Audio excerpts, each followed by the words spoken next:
Hi, Ginger. Bruce Snyder calling you. Hi, Bruce. How are you doing? Good. How are you today?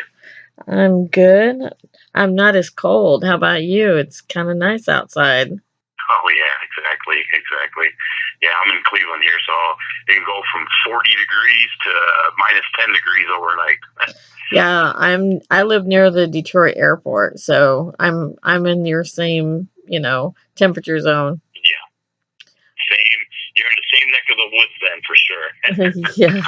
Um well, I'm so excited to talk to you about this film because I want to know more about like how it came about because I think this is going to be a hugely impactful film just by looking at the description of what the movie is about.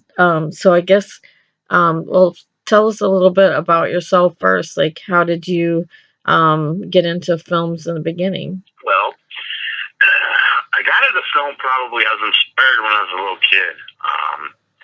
I am, I'm about to be half a century here, years old. So we're the same age too. Okay, I have a few years on me, so I was actually, and I say blessed enough. I was in the movie theater when the original Jaws came out as a little kid, and when I was in that theater, I'll never forget the whole experience of that. It's a different time back then. It's not like it is today, but people were just. I was more enthralled by the audience than anything at that movie, and I was like, "This is what I want to do. I want to tell stories, like this. Not necessarily about a shark or whatever, but I got the bug right then and there. I'm like, this is what I want to do with my life." I mean, you got to think about the score too. 2 notes and there's a villain. Dun, dun. Yeah, I mean that's it. It's all you have to have, and all of a sudden, he's a villain. Like it was so genius on so many levels. But I'm like you, like going to the movies. My mom took me to see like Grease, and like I just remember it being bigger than life, and you couldn't rent them when you got home. So it's an incredible experience back then. Yeah, I remember that like it was yesterday when I was a kid, and I just remember walking out of that theater, and I'll never forget this. Walking out with my parents, and this guy was walking out next to my father, and he said to him, he goes, "I'm never going to take a bath again." And I laughed, and because that's what the movie did to these people, and I was just like, man, I said, look at the power of film, this medium, and I'm like, yeah, this is something I want to do. But I was born and raised in Cleveland, Ohio, and I come from a middle class family, and I didn't really, I couldn't afford to go out to NYU or go out to California or down to Florida. Like I had that dream when I got older to go down like the Full Sail or something, but I had to take a different route. So, I ended up going to a local broadcasting television production school here. And I said, even though television wasn't, like I wasn't too interested in that aspect, but I wanted to get my hands on equipment. Yeah. And turns out that, not only was I very good at being behind the scenes, but I was pretty good in television too. So I ended up doing a lot of stuff, when it came to television and directing. I'm very good, and I say that with humility, but I'm very good at directing, programs, live programs. I found an avenue getting into live sporting events and concerts and things like that, and directing those, and that's a lot of fun. Oh yeah. And then of course making short films along the way and practicing my craft and everything else, and 20 years of doing, believe it or not, some of the best advice I ever received was like, just pick up a camera and shoot and practice your craft. Yeah. And I said, okay, well, you know what? I'm going to do that, and I'm going to get paid for it too. So I got into wedding videography for 20 years. And every time I would shoot someone's wedding on a weekend, I felt, I was getting paid for it, which was great, but I loved to do that. I just love having a camera on my shoulder. And I would film everybody's wedding like it was a mini movie. Oh, yeah, I was just thinking that. I Yeah. took a lot of pride in that. So, I probably went above and beyond, but, it helped me practice the craft. And now here we are today, and getting ready to, even though I've worked on other sets before, as a cinematographer and a producer, etc. This is my baby. This is my first actual film underneath my name. So I'm pretty excited about that. Well, and it's a unique storyline, and I think a lot of faith films are very rom-com and a little safe. And I like that your film goes to some dark places. So tell people what Worthy is about. Well, first of all, I should put a little disclaimer on this so I don't mislead people on my views or my beliefs. How this actually came about, the name of the film is Worthy, and how this came about was I became a fan of, a lot of Christian movies, and I watched quite a bit, and I in the pioneers that personally paved the way for me, I have great respect for the Kendrick brothers and for the Irwin brothers and Yeah. for all the filmmakers who've done many films. And I've seen them all, no doubt about it. And I've seen a lot of them on purpose just to study them as well. And I wanted to see the impact that it would have on me personally as a Christian. We need family faith-based films. There's no doubt about that. There's so much garbage content out there on television today and looming on the internet. We need good programming, all right? But me personally, I said one day, I'm like, okay, there are some good Christian films, and I use the word some because I'll be really honest, there's not enough good ones, and I just think maybe a big part of it is budget. I get that, and it usually falls short of being the quality storytelling film that it could have been. I believe I critique them a lot, and I'm like, I said to myself, I'm like, all right, somebody needs to do something here. I'm like, these are just soft, fluffy, feel-good films. Yeah, we'll throw in, a deep story of an illness or someone's death in there, and they show how we deal with that and maybe overcome it. And the message is just not hardcore enough for a guy like me. And when I say a guy like me, because I have a past, and there's no doubt about that. So I'm using my experience, strength, and hope in this film. I'm like, I want to take a different approach. I want to make a faith-based film, but I want to make it real. It's not a gimmick, okay? Because I'm like, one of the films that scared the daylights out of me growing up was The Exorcist. Oh my gosh, scariest movie of my life. I couldn't, and because it was too real for me. I just thought that I believed that thing could have happened. Like I don't like demon movies much because I don't like the spiritual scary like it, because I can believe in some foreign alien coming out of my stomach like that I can go ahead and watch. But some of those movies that scare me the most, that is my scariest of all times. Like I still to this day cannot possibly watch it. It's just, it hit me that hard young enough. Of course I saw it when I was too young to be watching it anyway, but Right, exactly. And I think that's many people will say that that's their scariest film till this day. Of course we have a new generation, but there's a lot. My daughter, she's 25 years old, and she loves those scary films and things like that. And I watch them. So we'll watch them together. But I still say to this day, I've never seen a film that was as scary as The Exorcist was. But as I grew up and got older and went through the things I went through in life, I'm like, and I look back upon it, I'm like, that film, now it was Hollywood, I get it, okay, and they did a lot of gimmick stuff, if you will. Right. Of course, there's things I went through in my life, I wasn't floating in the air, throwing up pea soup or spinning my head, but in all actuality, it's very real. Yeah. And I'm like, you know what? I don't want to take it over the top, and I don't want to put some gimmick on this like Hollywood does. I want to make a film that's very real, that almost identifies with that. Because instead of me shoving down someone's throat through a faith-based film that you've got to have God, this is the only answer, Christ is the only answer. Don't get me wrong. I'm not saying that, he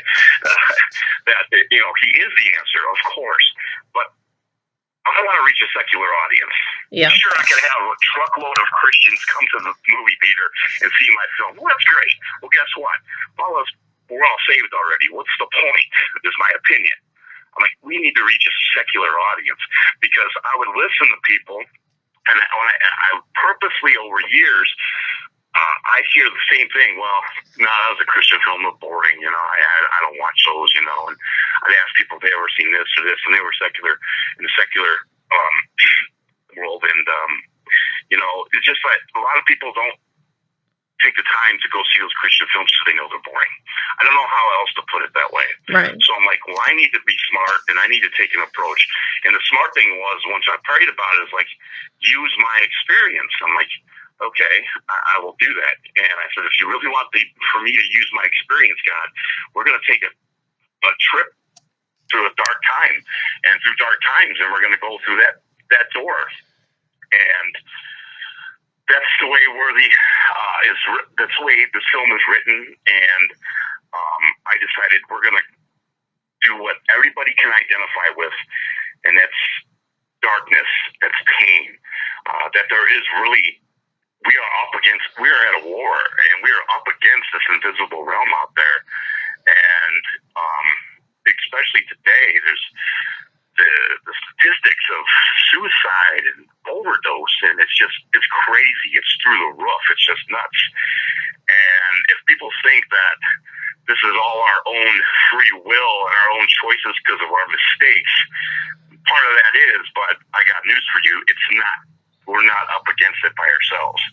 There's this force against us, and it states that clearly in the Bible. Christ's ministry. You go back and read the New Testament. His ministry, most of it was coming out, and he was casting out a lot of demons in people. And he talked about it so much about at the end of the Lord's Prayer, deliver us from evil.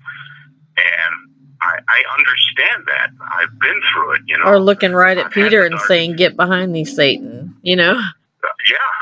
I mean, I decided, you know what? I'm going to take this approach, and I'm going to go. It's not a gimmick.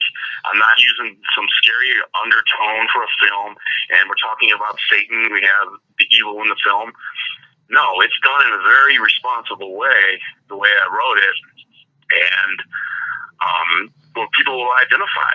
And on the Facebook page alone, we're not filming until the end of this year, because we're still going through some. Right now, we're in the course of getting fully funded for it. But lots of people on the Facebook page, and lots of emails and private messages I received from all over the country and outside of the United States.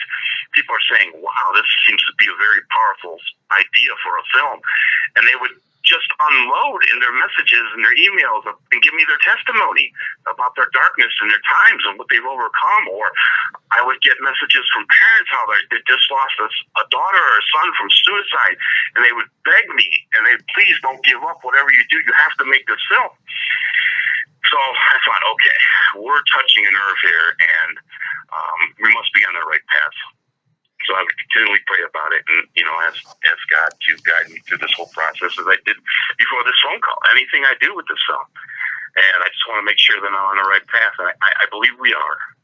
And Worthy is just going to take that approach where it's going to come through the back door, and it's going to identify. You're going to be able. Everybody will be able to identify with something in this film. I don't care what age you are, what you've been through, regardless of what that is. Whether it's addiction, suicide attempt, whether it's just adultery, growing up in an abused family, it's going to touch a nerve with everybody. Every character I wrote, and people will be able to identify. And that's all I wanted them to do was identify. And, I'm not going to give away the ending of the film, but the way the film ends will leave people, you will be able to leave or walk away from the film, not me telling you what to do, okay?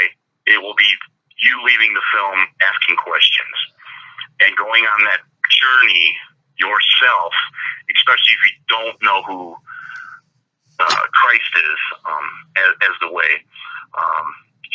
People may walk out of there who've never come to the Lord and say, you know what, let me pick up this Bible and investigate this. And that's all I want, because I know nobody could ever shove God down my throat. It's impossible. It doesn't work. I don't care what people tell me. That's why I never understood people going door to door, passing out stuff and throwing stuff in people's face. That doesn't work. And if it does to somebody, God bless them. They're in a very small minority, okay? Most people, I didn't like it. When my dark times, I didn't want to hear about God. Just tell me how to turn the noise off in my head. That's all I cared about. And I just decided, this is the approach we're going to take. And I'm not going to shove God down anybody's throat. They're going to come to the point in the film where they're going to want to investigate themselves. That's exactly what a spiritual experience is. And, that's very personal to everybody. My spiritual experience coming to the Lord is extremely personal. Nobody will ever understand how personal that is. And that's why it's an experience. And that's why I hope this film leads people down that road to investigate themselves and go on that journey themselves. Because I know my journey of coming to the Lord, even though I had to go through darkness, is so personal to me. And so, it can bring me to tears when I think about what transpired in my life from the darkness I went through to coming to the Lord. And that's something so precious to me in my life. And that's why, Worthy is going to be that type of film. I'm not going to sugarcoat anything. I don't believe that I should. I don't think there's, at the same time, I've had people email me, well, it seems like you're taking a dark tone. Is there going to be, any sex scenes in this or any profanity? And the answer to that is no, because I don't believe in that smut, because I like leaving things to people's imagination. People can understand. Now, I'm going to push the envelope. There's no doubt about that. But I don't need to put out there to sell some tickets, some cheap stuff. No, I'm going to keep this as real as possible where people can identify. And, so in my opinion, it'll be groundbreaking, no doubt about it. I've researched. There's not a faith-based film like this that I'm about to produce, and I'm excited about that.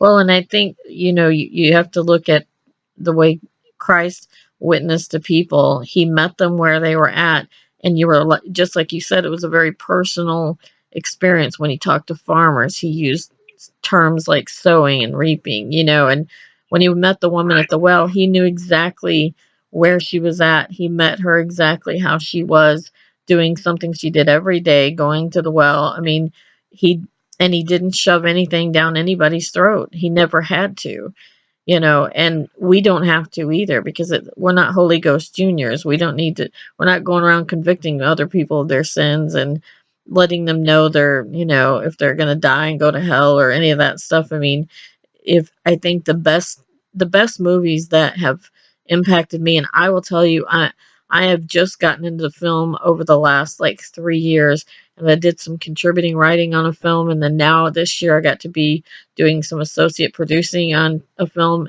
and I've been addicted since the beginning to film and music both.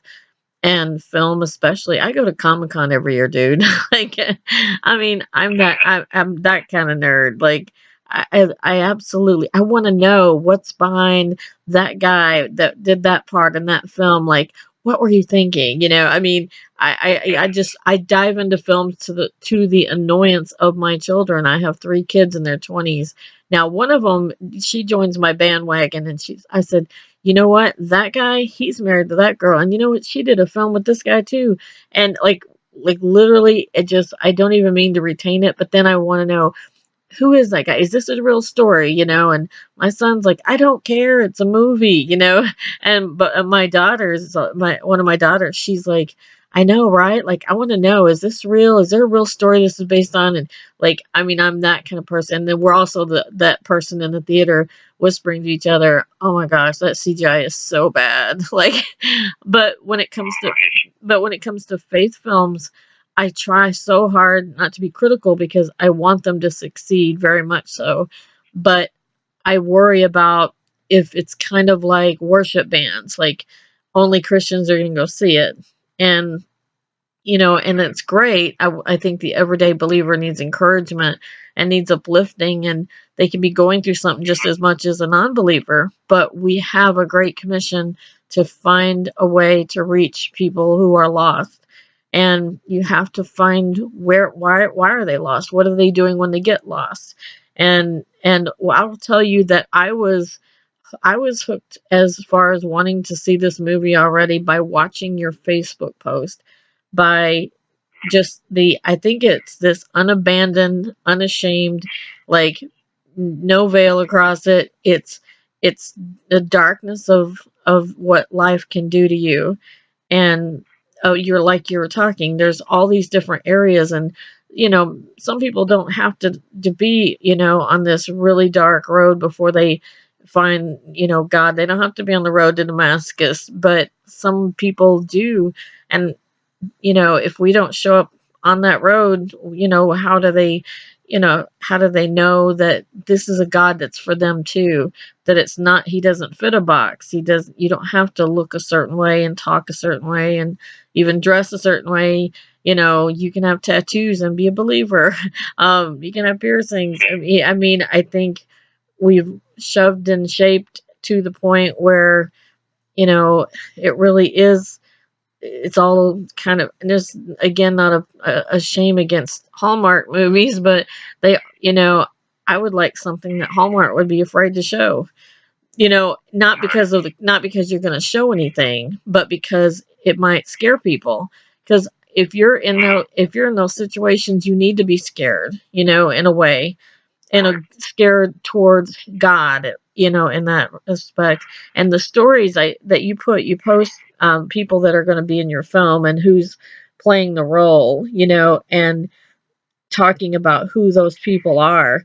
That's what I just fell for, hook, line, and sinker. And the thing is your film's not made yet, so that's what's incredible is watching that. Like, all of a sudden I was like, oh, I have got to see this movie. I will help this movie any way I can, because my brother was a drug addict for years, and he was a Christian, and nobody, and the more people tried to shove God down his throat, the more he ran. And it, even for believers, this movie, there are people who are believers that have got lost, that need to see and be remembered, reminded, that you can be as lost as you can be, and it doesn't matter. He will take you exactly how you are, broken in pieces, wherever that's at, and you can still be restored. And as your movie is, you are worthy of being restored. You're worthy of, you have hope. There is hope in you. There's value in you. And in this day and age, suicide is rampant, drug addiction is rampant, all these issues that you're touching on, abuse is rampant, and in the church. And people act like it's not happening in the church. It is, but it's easy to hide it in the church, because as long as you put on a pretty face and you join the choir or whatever it is in that particular scenario, then everybody just assumes you're okay. And you know what? If 1 in 4 women are being abused, then there's somebody in your church, if not one in your pew, that's being abused, and by a man who's probably got a place of service like my husband did. My husband had a place of service in church, and me and my 3 kids were being abused on a daily basis. And when I finally approached the church, their exact words to me were, "We don't like to get involved in those kinds of things." And I was like, "But he's a place of service in your church. He needs to be taken down so he can work on his family." Like, if you don't take him down, that's going to empower him. And they were like, "Well, we just don't want to get involved." So they didn't take him down, and that's exactly what happened. when the church didn't do anything, he became empowered to get worse.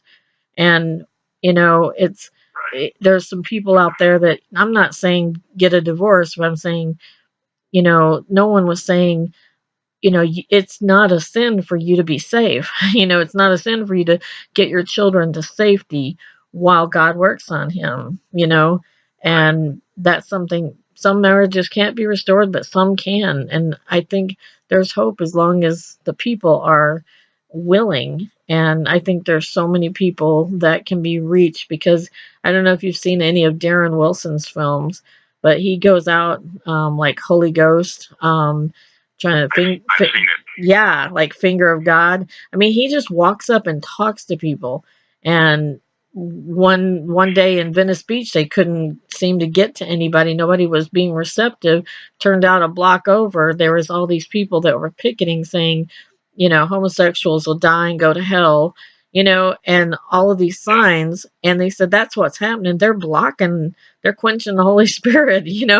And they went over there to right. talk to him. They talked to one guy, and he said, do you see many people, coming to God from what you're doing? And he said, well, I've only known one, but he said, I've only been doing it since the 80s. And Hmm. he said, have you ever thought of just talking to these people? And he was like, well, no, like, that's not what we're about. And he literally witnessed to the guy who thought he was witnessing to the people, and he was trying to explain, if we sit alongside them and talk to them and listen to them, more than talk to them, we listen to them, Right, and and then we come up there. You can't judge without love, and they got to know their love. They got to feel love somehow, and just your kindness, anything. And I think this movie is hitting some incredible notes. And I'm happy to help in any way I can to help get the message out there. Now, are you guys fundraising at this point? yeah. We are. I've just finished a tier one. I put it at tier one. We are fundraising right now. We just reached that goal. And now I'm going to be launching tier two. But also, I have an executive producer who's a dear friend of mine, and he's been working on getting investors for the film, and things like that. And we're still in that process and that phase right now, trying to finish with private investors, because I knew that crowdfunding would not get the amount that we need to make this film. I mean, it could. Don't get me wrong. You mentioned the documentary film Holy Ghost. They did incredible. They did over $300,000 on their Kickstarter campaign, and I actually follow them and use them as an example on a platform, what they did and how they got their film off the ground. But it's not too many films get fully funded to produce a film on this scale, of course, because this is no backyard film. I really want to try and get it into the theater, Yeah, and when for you sure, and get that quality out. One yeah. of my friends, I think that the best film that I have seen, if you want to categorize it as a faith-based film, was the most recent film by the Erwin brothers, I Can Only Imagine. And I've been getting a lot of guidance, and I talked to the screenwriter of that film quite a bit, and he's been giving me a lot of advice along the way. So that was a very good film, in my opinion, and it touched on, of course, adult domestic violence, and of course, illness and things like that. And that film did home with me personally, because I was able to relate to that film, just like the main character Bart did. What he went through, I can relate to. So that particular film, I thought, was very groundbreaking. I thought they raised the bar, did an excellent job, and they definitely stepped up the game, and I really respect that and appreciate that. And they did And Woodlawn, which did really well as well. yes, And now they're yes, doing they did Jeremy. too. They're doing Jeremy Camp's backstory, which Jeremy Camp has a really beautiful story. and his testimony is amazing. And they're doing I Still Believe about his life, and telling the life of people who have songs out there that touch people. That's a great way to hitch your wagon to something like that. And I think that films like that are done that well are needed, because now documentaries, they don't need the production aspect. They need a guy and a camera and a guy that's willing to walk around talking to people, and they need somebody driven like Darren Wilson, or like Todd, or somebody that was in that film that obviously that was gifted in that way. I mean, but as far as the actual camera and production, it didn't take a lot. It was probably more for travel, because they went to so many different places. But I mean, for this film, I think the production and everything needs to be top notch, because I think you have the capacity to reach so many people that are broken and lost and hurting. And I mean, whether it's suicide, um, depression and addiction and all these things, um, I, I can relate to you. I can name more than one person in my life or myself, that when I read your Facebook page, I can relate on every single post in some way, and I think that's great. The posts on the Facebook page actually have been very carefully designed since the very beginning, for the most part. They've been very real, very raw and authentic. But at the same time, on the feedback on those posts are like, okay, there's a major audience out here for this, because people are identifying it's very real. Now, how Worthy really came about, besides the fact that I had told you that I got sick and tired of horrible Christian films, okay, and I wanted to help be a part of raising that bar as well. It really came from the thought of one day of thinking of the worst possible thing that people cannot possibly comprehend of God forgiving somebody for. And it was kind of a cross between, I was watching The Silence of the Lambs, and that's the dark undertone theme I'm going for in Worthy, believe it or not. So it really occurred to me was, okay, what if a character like Hannibal Lecter decided to come to God and ask for forgiveness? That crossed my mind. So then I started looking up real life serial killers. Ted Bundy. And it turns out Bundy, but Jeffrey Dahmer. You can go on YouTube. And during that particular interview with his father that they did, and NBC did, I believe it was, he says right on there that he's already come to the Lord and he's been forgiven and his sins have been washed away. And I would go right directly to the comments and I would read them. People who understood, people who couldn't comprehend the idea of God forgiving him for the horrific stuff he did, okay, just would have comments like he needs to burn in hell, etc. That's what sparked Worthy. And I'm like, that's what I'm going to write. That's how I'm going to have a character in my film. And I want that. And that's how it, believe it or not, that is a big part of the film. And it's the character played by Michael Joyner from the Grace Card, who's in Worthy. And he is playing the role of a character by the name of Carson Shepard. And he actually comes to a confessional to confess certain sins.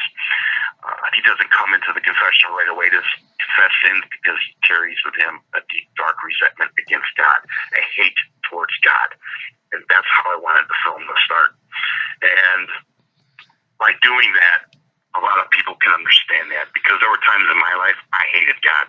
I will be completely bluntly honest and say that, because of things I went through. I just thought I hated God, and how can he do this to me? So that's how I wrote that. We touch on, like I said, we touch on everything in this film, because of even suicide, addiction, as we talked about. But we're also going to touch on the murder aspect too. And I went back to the source, which is the Bible, and looked at the Apostle Paul. Testament. And for people who know where I'm going with this, he wasn't the exactly greatest person on earth either. So, And he wasn't a regular serial killer. He was a Christian serial killer. He was the original, if you ask me. And I'm like, well, this is what I want to bring to the screen because a lot of people don't understand. So, and I grew up, even though the film takes place in a setting of a Catholic church, and I have a young priest in the film, played by a wonderful actor named Corey Kays. I have this young new priest in the film, and I got this character of Carson Shepard who's coming in, who's got this dark background, like a sort of like a Hannibal Lecter, if you will. And it's very explosive when he comes to the confessional booth in the way it's written. But the most important thing is that we address the fact of how people can identify to going through times in their life and hating God, if they even believed in God. And also, it comes to the point in the third act of the film, the power of God, the power of God's love and forgiveness that we as human beings, even me as a believer, I still can't fully comprehend the love of God and the forgiveness that he can bestow upon us because I'm human, I'm in the flesh, and I want to be judgmental. But that is not the case when you come to know the Lord and you realize that you can be forgiven for anything. That's the whole purpose of the cross. And people on this earth still have time to do that.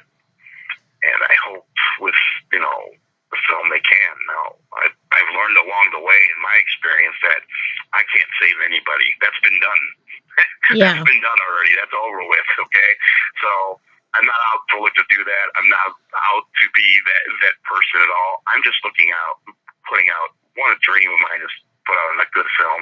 And secondly, since I'm putting out a film like this, is to be responsible with it.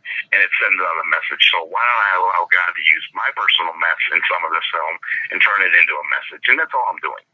And I've created a number of characters through things that I've gone through and things that other people have gone through. And there are certain issues in the film too that I don't know nothing about, but other people have, and friends of mine, etc.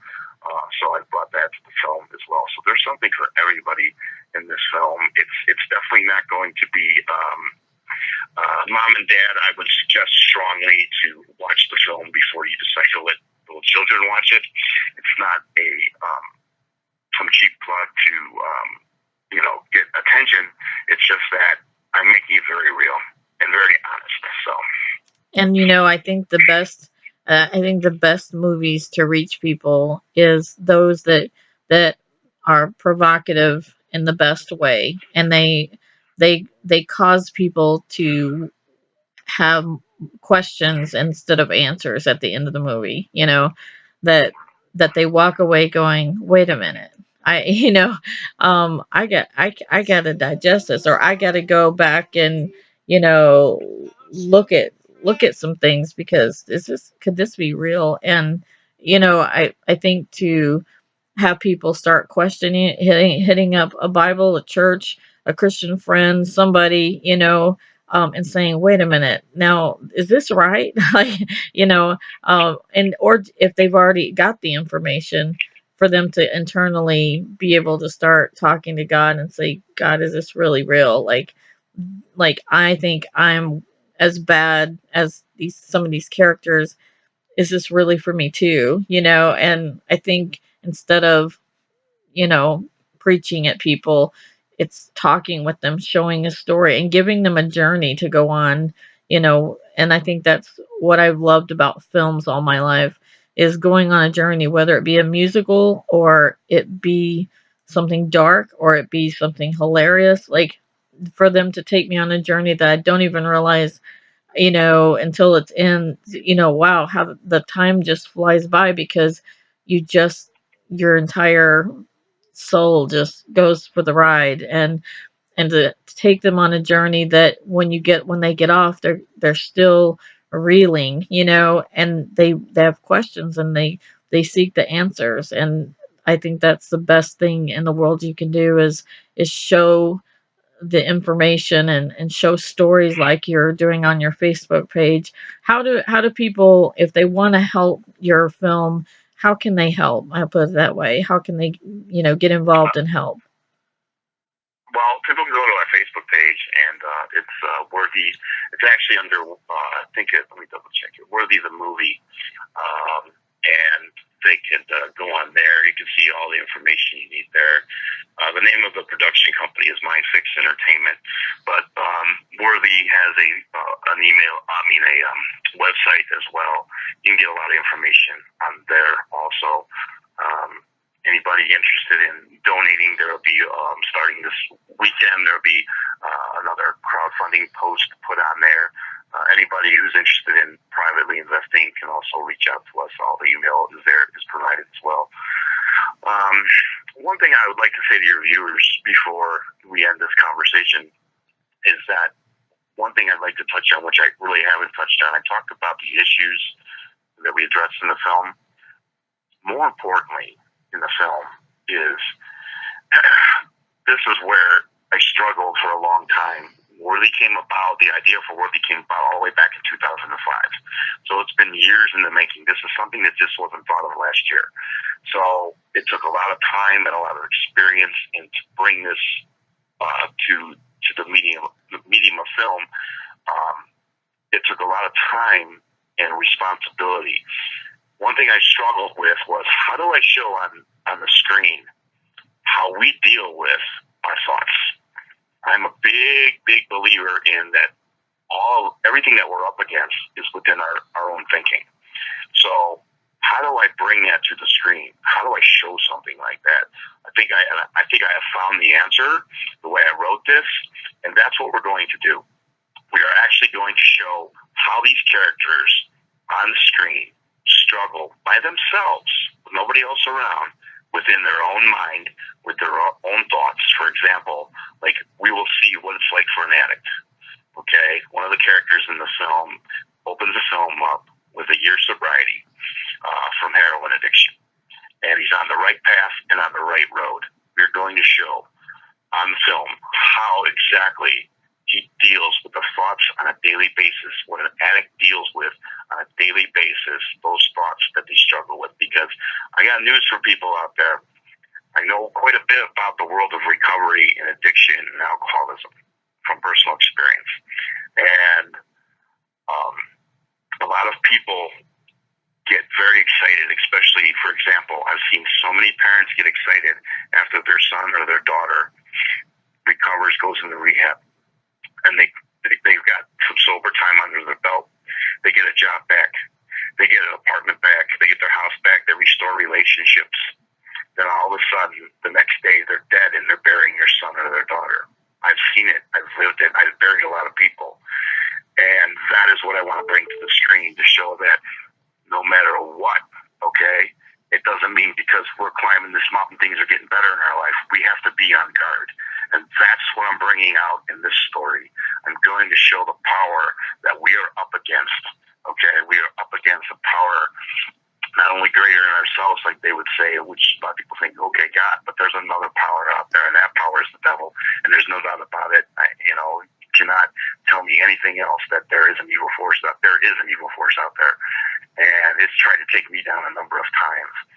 So that is what I want to do. I want to show that on film, and how we deal with that, regardless of what we go through, how we deal within our thoughts and what we do with those thoughts, and how we capture those strongholds in our mind and what we do with those thoughts, because the Bible talks about that from the beginning to the end of the New Testament. So that's very important in the film, and that's what we're going to bring to the screen, is those struggles we deal with by ourselves in our own mind. Well, and he tempted Jesus, and Jesus was not easily moved, but it says Jesus he was tempted by him. It doesn't mean he sinned, but for the fact that Jesus could even be tempted, that shows you the power that the principalities and the powers of darkness actually have. And it describes him as a lion roaring. People think he's in hell. He's not. He's not there. He's not there yet. He is on the earth, like a lion, seeking whom he can devour. And if you've seen a lion devour something, that's literally what he wants. And he wants us Christians bad. I mean, some people are doing his work for him, and because they're already headed down the path he could send them on. But the more, and you'll find this, the more you try to do this film, you're gonna fight him again if you're not already fighting him, because he's not gonna want this film. He's not gonna want this film made. Yeah, I got news for you. I have gone through quite a bit since you mentioned that. I was caught in the crosshairs of a shootout. Literally. No. Oh my gosh. You go back to my personal page and look. I was in the middle of pretty much like two people walking out of an establishment in my neck of the woods here, and they pulled out guns firing at each other, and I was caught in the crosshairs. So tell me that something's not trying to stop this. I've been through quite a bit already. Yeah, I was prepared for that because of my experience in the past, and some of the great mentors and some Christian men who've taught me quite a bit. They told me, about being on guard and being careful. And, once there was a time in my life, I dedicated my life to helping a lot of people. And he told me, Frank, a dear friend of mine, said, now, I need to tell you something. You're wearing Christ on your sleeve. You're helping all these men, okay? And I want you to be prepared for attacks. And that's what he told me. And that was a long time ago. And I'll never forget that. He goes, you've got to be prepared because it's coming. Now, whether it takes another year, 2, 3, whatever, he may lie dormant for quite a while. He told no one to strike. He was right. He was 100% right. And, I don't care how good your life gets. And just because we give our life to the Lord, we have to know what to do with how to every day with that. I know that, that the devil has already been, we know the outcome of that story. He's been conquered, but at the same time, you're 100% right. He is walking on this earth. That lion is walking and roaming this earth right now. We see it every day as soon as you turn on the television or turn on your smartphone or the internet, and you can see it right away. Okay, that's why I like to stay away from the news as much as possible. I can't even handle it anymore.